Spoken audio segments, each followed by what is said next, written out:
আপনিও নাচতে পারেন? এই বাসার সবাই শুধু নাচ না, নাচাতেও জানে। তুমিও কদিন পরে শিখে যাবে। কি ব্যাপার, তোকে এরকম দেখাচ্ছে কেন? রাজিন বলেছে তুমি নাকি আমাদের সব সম্পত্তিগুলো একাই গ্রাস করতে যাচ্ছ। ভাইজান, আপনি তো তাই চান। আপনি চান রাঙা আপনার ছোট ভাইয়ের স্ত্রী হোক। নূপুর, তুমি এটা কি কও? তাই তো ভাইজান, না হলে আজ ওই মেয়ে আমাদের বাড়িতে এসে আমার গায়ে যখন হাত তুলতে গেল তখন আপনি রাজিনের হাতটা ধরে ফেললেন।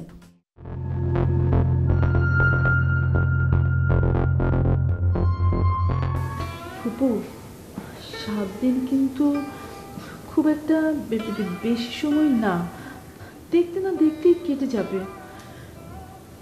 সেই চিন্তায় তো ঘুমাতে পারছি না মা। ছেলের মাথার উপরে মৃত্যু ফাঁদ ঝুলছে, কেন যে ও এতটা ইমোশনাল হয়ে গেল। আসলে চোখের সামনে বোনের এত কষ্ট উনি সহ্য করতে পারছে না। তাছাড়া রাজেন্দ্রকে তো অনেক বোঝালো, কিন্তু ওরা তো কিছুই বুঝতে চাইছে না। তাই বলে মৃত্যু? না না, কাজটা ঠিক হলো না।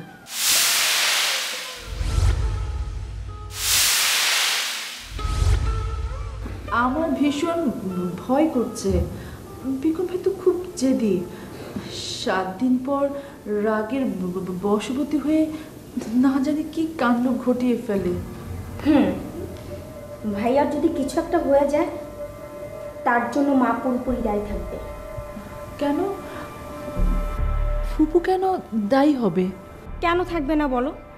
মাকে বারবার বললাম রাঙার প্রবলেম রাঙা একাই সলভ করতে পারবে, এইসব ঝামেলা ভাইয়াকে জড়িও না। কিন্তু মা আমার কথাই শুনলো না। রাঙার জন্য মার মাতৃহৃদয় জেগে উঠল। যেই ভাইয়াকে বলল, ভাইয়াকে আর মার কথা না শুনে হাত পা গুটিয়ে বসে থাকবে? সত্যি বিকন ভাই আপনার কোনো কথাই ফেলে না। সেইটা তো আমার কাল হয়ে দাঁড়িয়েছে। ও যদি আমার কথা না শুনে সরে দাঁড়ায় তাহলে সবচেয়ে বেশি আমি খুশি হব। আপনাকে খুশি করার জন্য না, আসলে বিকন ভাইয়ের মধ্যে দায়িত্ব জ্ঞান বোধটা অনেক বেশি, তাই তো রাঙার ব্যাপারটা উনি এড়িয়ে যেতে পারছে না। সবার দায়িত্ব পালন করতে গিয়ে ও আমার দায়িত্ব ভুলে গেল। ও ভুলে গেল যে ওকে ছাড়া আমি বাঁচবো কি করে।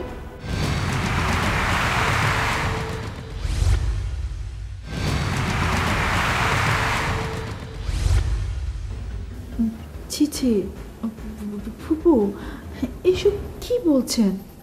মা, ভাইয়া ছাড়া মানে কি? মায়ের মন তো কত কথাই বলে, কত দুশ্চিন্তা ভর করে। কিসের এত দুশ্চিন্তা আপনার? উফ, কোথাও কথা বলে শান্তি নেই। গন্ধ শুকতে শুকতে ঠিকই চলে আসেন। প্লিজ, ফুপুর মনটা ভালো না, ওনাকে ডিস্টার্ব করেন না। ও, তো কিসের জন্য মন খারাপ আপনার মা? 7 দিন পর আপনার ছেলে নাই হয়ে যাবে সেজন্য?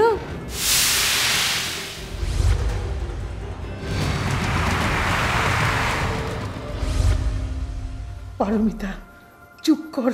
এসব মন খারাপের অ্যাক্টিং করে থাকবেন না। এই সব কিছু হচ্ছে আপনাদের অ্যাক্টিং, সব ভণ্ডামি। আর ওসব আলটিমেটাম ওগুলা কিছুই না। ঘটনা অন্যদিকে মন নেওয়ার জন্য আপনার ছেলে ভণ্ডামি শুরু করেছে। ভণ্ডামি? কি বললি? তোদের জন্য আমার ভাইয়ের আজকে জীবন চলে যাচ্ছে, আর তুই বলছিস আমার ভাই ভণ্ডামি করছে?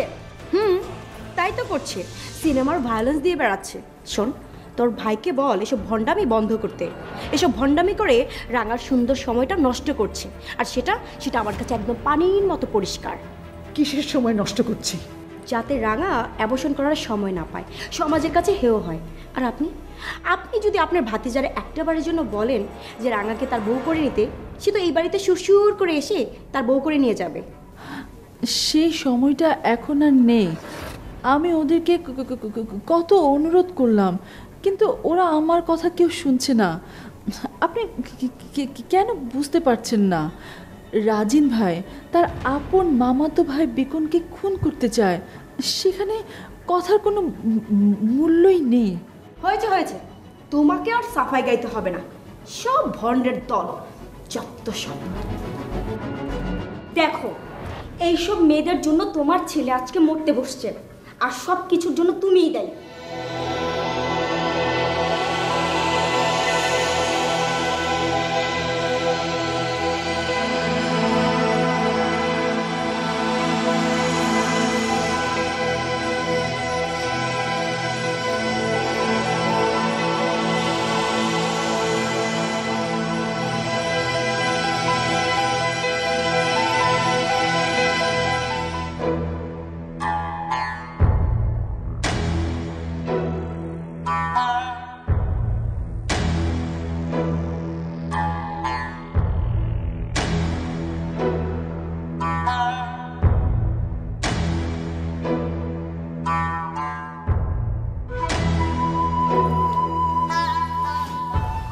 রাজিন, আমার তো খুব চিন্তা হইতেছে। তোর জন্য আমার মনের মতো ভয় ঢুকছে রে ভাই। রাফিনের মতো তোরে আবার আমরা না হারাই। আচ্ছা, কি হচ্ছে এসব? কি রে, তোর মুখ থেকে কি কখনোই ভালো কথা বের হয় না? মা, আমি মুখ থেকে ভালো ভালো কথা বইলা তোমাকে মন ভালো করতে পারবো না। যেটা সত্য আমি সেটা বলছি। ওই মায়া হইল বন পোড়া বাঘ। যেইভাবেই হোক না কেন, ও কিন্তু রাজনীতির ক্ষতি করে থাকবো। ভাইজান কিন্তু ঠিকই বলেছে, রাঙাকে খুব ভয়ঙ্কর দেখালো আজ। ও যা বলছে তাতে করে রাজিনের ক্ষতিও করতেই পারে। আমরা সবাই খুব বড় একটা বিপদে পড়তে যাচ্ছি। রাঙার কত বড় সাহস! ও আমাকে মৃত্যুর হুমকি দেয়। আমি জানি ওর শক্তি কোথায়। কোথায়? বিকন, বিকনই ওর শক্তি। বিকনের জোরে এত বড় বড় কথা বলছে, আমার বিরুদ্ধে বিকনকে দাঁড় করিয়েছে।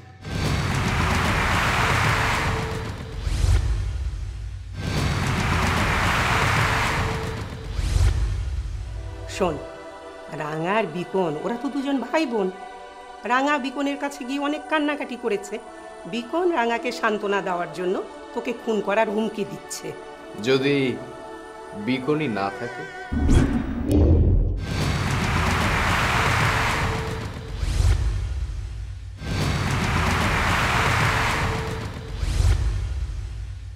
না থাকে মানে কি?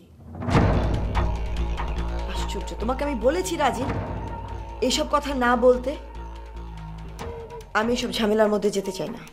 রাজিন, সামনে তোদের বিয়ে বাবা, বড় একটা শুভ কাজ।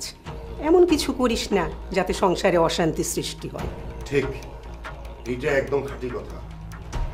রাজিন, আমি আছি না, তুই কোনো চিন্তা করবি না। আমি একটা বুদ্ধি বের করছি। তোমার বুদ্ধি?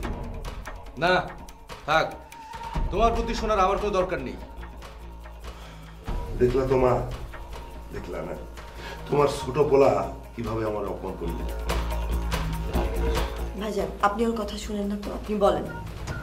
আমি কই কি, সব ঝামেলা তো ওই রাঙা, আর পুরা মির্জা পরিবার এখন রাঙার সাথে। সেটাই তো সমস্যা, যে কোনো বিপদে মির্জা পরিবার এক হয়ে যায়। আগে আমার কথাটা শোনো তোমরা। ধরো সেই রাঙা হঠাৎ করে যদি ভ্যানিশ হয়ে যায়, কেউ যদি তারা খুঁজে না পায়, তাহলে কেমন হয়? কি আশ্চর্য ভাইজান, আপনি তো রাজিনের কথাই বলছেন। খুন করবেন, হত্যা করবেন, লাশ পাওয়া যাবে না? আশ্চর্য, যখন লাশটা পাওয়া যাবে তখন ঝামেলা তো আরো বেশি হবে, তাই না? এইটা হলো তোমাকে সমস্যা। কইলে কলিকাতা বুঝা যাও, আগে আমার কথাটা শেষ করতে দাও। এত ভূমিকা বাদ দিয়ে কি বলতে চাও সরাসরি বলো না। আমগো যে ইট ভাটা আছে না, ইট ভাটার চুল্লির মধ্যে রাঙারে ধইরা ঢুকাই দিই। বলিস কি? ও তো পুড়ে একেবারে কয়লা হয়ে যাবে। না মা, পুইরা কয়লা হইব না, পুইরা ছাই হইয়া বাতাসের সাথে উড়ে যাইব। রাঙার কোনো অস্তিত্ব আর পাওয়া যাইব না। কেমন হয় তাইলে? Very bad idea. চারিদিকে হইচই পড়ে যাবে, বিকুল সন্দেহজনক কেস করবে, সে জেলখানায় যেতে হবে। পুলিশের দুঘা পড়লে ভাইজান নিজেকে বাঁচানোর জন্য সুর সুর করে সব কথা বলে দেবে যে আমাদের বুদ্ধিতেই এই কাণ্ডটা ঘটেছে। তুই ঠিক বলেছিস হাসিন, তুই কিন্তু একটা বড় ধরনের স্বার্থপর। ও, আমি স্বার্থপর? আচ্ছা ঠিক আছে, আমার প্ল্যান তাইলে বাদ। এখন দেখো তোমার বলার তুমি কেমনে বাঁচাও। ওই রাঙা ওর বিরুদ্ধে কেস করবে, রেপ কেস করবে, প্রতারণা মামলা করবে।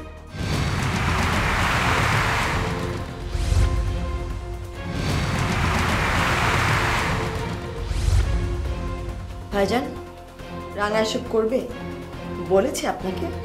আমারে কইব কেন? এটা তো কল লাগে না, বোঝা যায়। রাঙা তখন বলবে রাজিন রাঙারে আকাশ বাতাস চন্দ্র তারা গ্রহ নক্ষত্র সাক্ষী রাখিয়া আবেগ তাড়িত করিয়া তাহার সর্বনাশ করিয়াছে। মা, এইটা কিন্তু নন বেলেবল সেকশন, রাজিনের ছাড়া নাই। তখন এগুলো তো সব তোর কথা। আমার কথা না, এইটা হলো দেশের প্রচলিত আইনের কথা। এই সমস্ত মামলা যখন কোর্টে ওঠে না, উকিলরা তখন এই সমস্ত কথা এইভাবে বলে। তখন তোমার পোলা কেমনে বাঁচবে?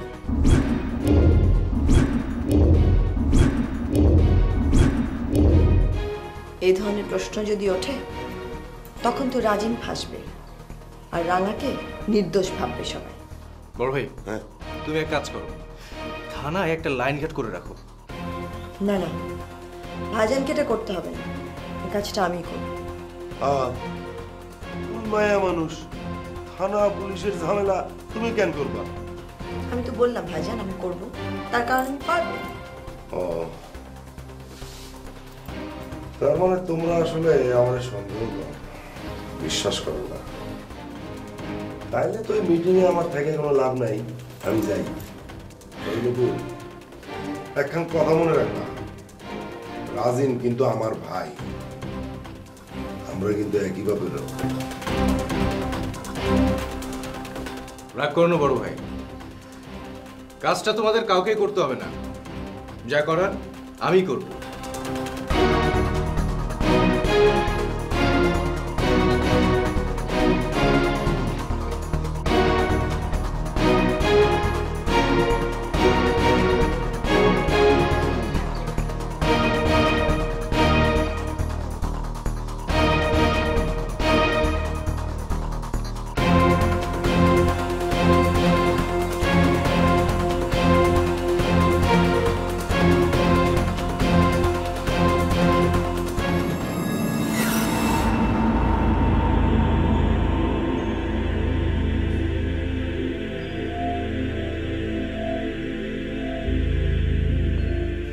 রাজিন, রাঙার এই বাড়িতে বারবার আসা, বিকনের অফিস দখল করা, আমার কাছে কিন্তু এগুলা ভালো ঠেকতেছে না।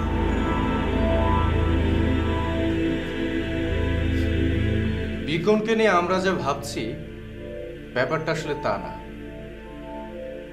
আমার মনে হয় না বিকন তার সম্পত্তি জবরদখল করছে, কারণ ওর যে মেন্টালিটি, এই ধরনের মানুষ কখনো কারো সম্পত্তি জবরদখল করে না, দেখভাল করে।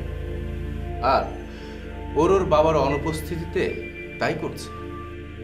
তাইলে তো তোর জন্য চিন্তার ব্যাপার রে, ভয়ানক চিন্তার ব্যাপার। রাঙার প্রতি বিকনের ভালোবাসা, অফিস দখল করা, তোরে হুমকি ধামকি, এই সবই লোক দেখানো। তোর কথা যদি সত্য হয় তাইলে তো তোর একটা বিপদ আসতেছে।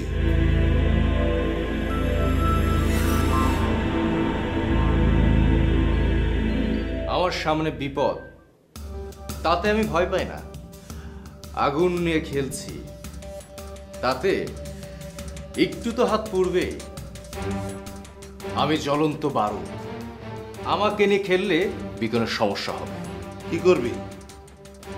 কিছু ভাবছিস নাকি বিকন রেও তুই তিলে তিলে মারবি? কামড়া তো তুই একবার সারলি, কিন্তু বিপদ তো তোর পিছন ছাড়তেছে না। রাঙা নামে কঠিন বিপদ, এতে কিন্তু তোর মৃত্যু হইতে পারে। বিকনের বেলায় সে ভুল করব না, একটা গুলি ওর জন্য যথেষ্ট। কি তুই বিকনরে খুন করবি? বিকন হইল আমাকে ফুফাতো ভাই, সেটা তুই ভুলে গেলি? ও তো ভুলে গেছে যে আমি ওর মামাতো ভাই। ও যদি আমাকে শত্রু ভাবতে পারে, আমি ভাবলে দোষ কোথায়? অস্তিত্বের লড়াই বড় ভাই, এখানে আত্মীয় স্বজনের কোনো মূল্য নেই। হ্যাঁ, তোর কথাটা 100% ঠিক।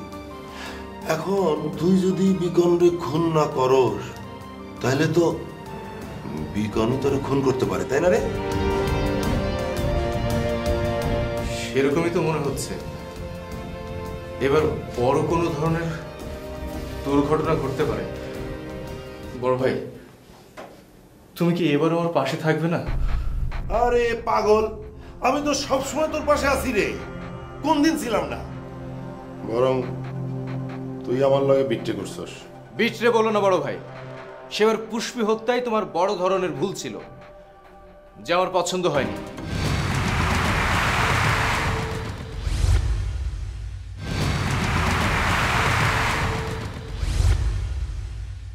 এইবার তো মনে হইতাছে অনেক বড় ধরনের একটা যুদ্ধ শুরু হইতাছে।